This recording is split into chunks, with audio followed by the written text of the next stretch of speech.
Hi everyone, in front of me I've got a ZTE blade A32 and let me share with you how to enable the night light or eye comfort mode. So let's start with the customization of this mode, and after that I'll show you much faster access to it. So let's enter the settings, and here we have to enter the display section, so let's tap on it.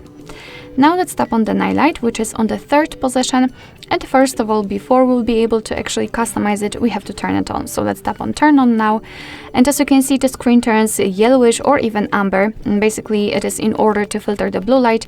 What's more, it will be much easier for you to look at the screen at the dim light. So if you're a night owl, then I highly recommend to use this mode, so it will be a huge relief for your eyes. So here we've got the switcher, thanks to which we can change the intensity of that feature, and by going to the left we can make it much cooler. And to be honest, I do not really see a difference, maybe a slight difference between the night light with the lowest intensity turned on and with this whole mode turned off. And by going to the right, of course, you can make it much warmer.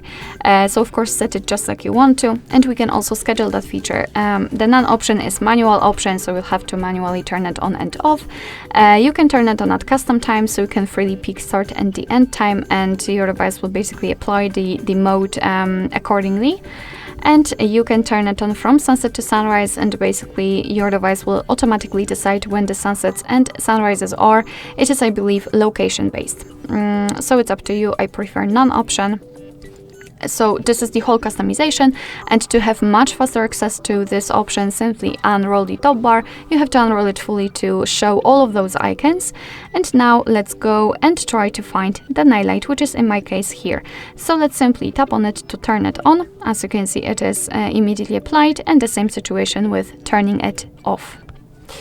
Alright, so that will be all. Thank you so much for watching. I hope that this video was helpful, and if it was, please hit the subscribe button and leave the thumbs up.